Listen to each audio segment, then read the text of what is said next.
Ziyaliy va Siyasyon Heqqide.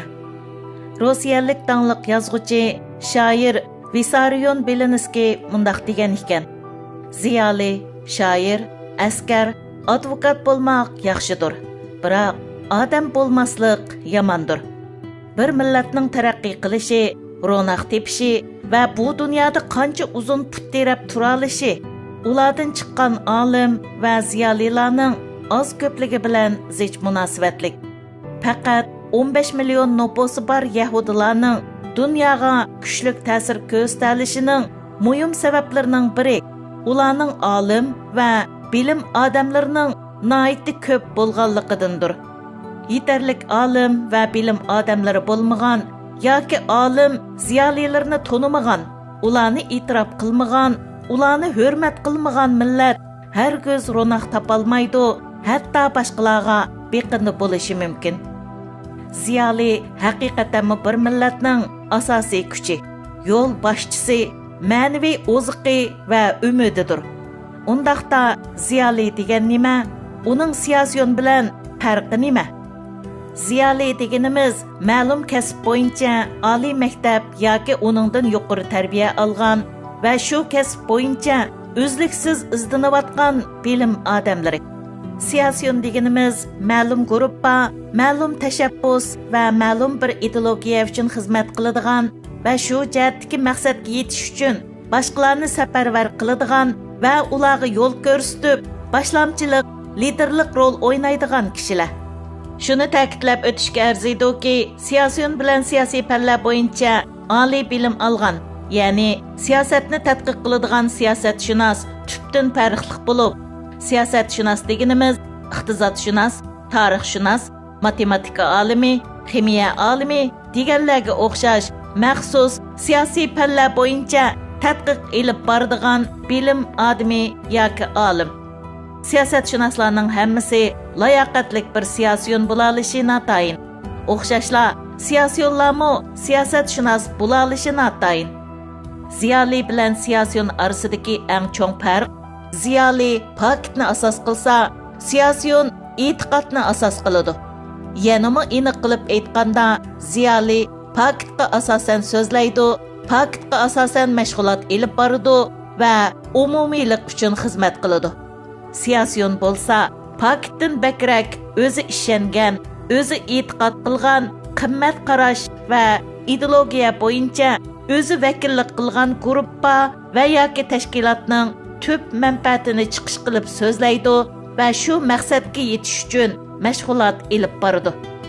Layoqatlik bir ziyoli har zaman kasbiy axloqqa hurmat qilib, mashg'ulot ilib borganda hissiyotga berilmay pokitga hurmat qilishi, betaraflikni saqlab, haqiqatni va adolatni qo'g'dishi kerak.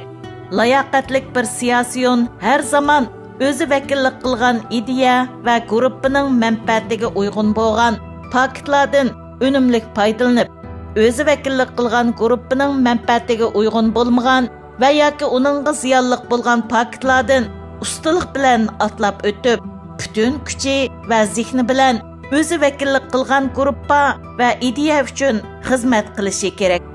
Layoqatlik bir Siyasyon o'zi vakillik qilgan guruhga va yoki partiyaning ichki va tashqi ahvolini puxta bilgandan boshqalarni chaqiriq qilish jihatda alohida qobiliyatga ega bo'lishi, xalqni bir yerga to'play olishi, ularni o'zaro ittifoqlashtira olishi, ularni to'g'ri yo'lga boshlay olishi kerak. Kasbiy axloq bo'yicha mashg'ulot ilib boradigan, o'z kasbida ko'plagan muvaffaqiyat qozongan bir ziyolining yaxshi bir Siyasyon bo'la olishi natayin. Ziyoliy demak faqat o'z kasbiga qodir demak. U hargizmi hamma ishga qodir deganlik emas. Ziyoliy demak hamma ishda pokitga hurmat qiladi, haqqoniyatni ko'ralaydi va uni qo'g'daydi demak. Ziyoliy demak ma'lum bir kasbda ilg'or va o'zgacha ideyaga vakillik qiladi, xalqqa ulgu bo'ladi va o'z kasbida boshqalarga yetakchilik qila oladi demak. Millatga xizmat qilish uchun cho'qim ma'lum tashkilot va yoki ma'lum partiyaga a'zo bo'lish zarur emas.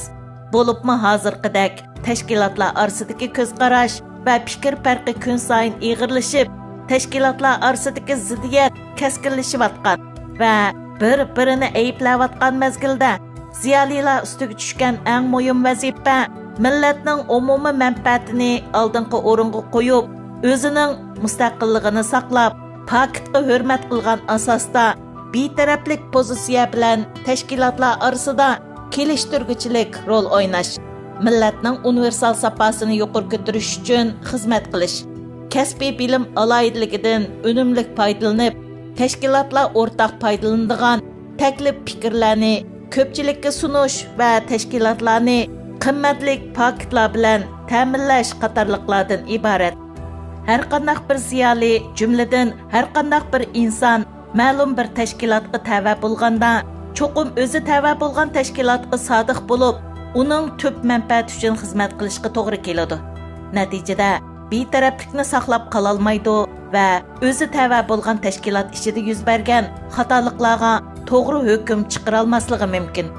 Hozirgidek bu xil ahvol ostida ko'zga ko'ringan shaxs va yoki tashkilotlar orasida yuz bergan masalalarga tashkilot sirtidan qaraydigan, biror tarafga ig'ib ketmagan holda yuz bergan xatoliklar ustidan to'g'ri yakun chiqarib, tashkilotlarni o'zaro kelishtirib, ularni o'zaro hamkorlashishga undaydigan mustaqil jamoat arboblarining va ziyolilarning mavjud bo'lishi texmo zarur.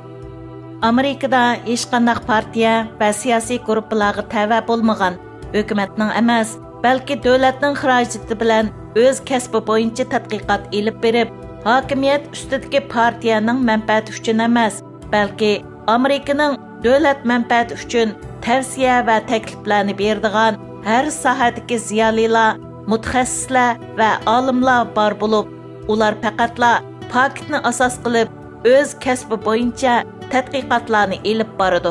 Biroq siyosatga aralashmaydi. Siyosat bilan shug'ullanuvchilar bo'lsa, ularning tadqiqot natijalaridagi o'ziga foydali taraflarni tanlab elib, Amerikaning davlat manfaati uchun xizmat qildirdi. Mayli prezidentni qo'llaydiganlar bo'lsin va yoki uningga qarshi turadiganlar bo'lsin, ularning o'rtaq bir nuqtasi bor bo'lib, u bo'lsa-mu qanday qilib Amerikaning tub manfaatini qo'g'dashdir. Bizning tashkilotlarimiz orasida garchi ba'zi farq va ziddiyatlar bo'lsa-mu, biroq tashkilotlar orasida yanada o'rtaq bir nuqta bor. U bo'lsa-mu bizning milliy manfaatimiz. Shu sababdan bizda farqli siyosat tutgan, farqli tashkilotlar bo'lgandan sir, o'rtaq maqsadga yetish uchun o'rtaq xizmat qiladigan mustaqil ziyolilarning bo'lishi-mu nihoyatda muhim. Mayli ziyoli bo'lsin, mayli siyosiy faoliyatchi va yoki kasbiy xodim bo'lsin, oldi bilan odam bo'lishi kerak. Odam bo'lmay turib, Uyg'ur bo'lishdan so'z ochqili bo'lmaydi. O'zaro tushunish va o'zaro hurmat qilish bakli muhimdir. Savallikni boshqalardan izlab, o'zaro ayiblash bilan hech qanday ish tutmaydi.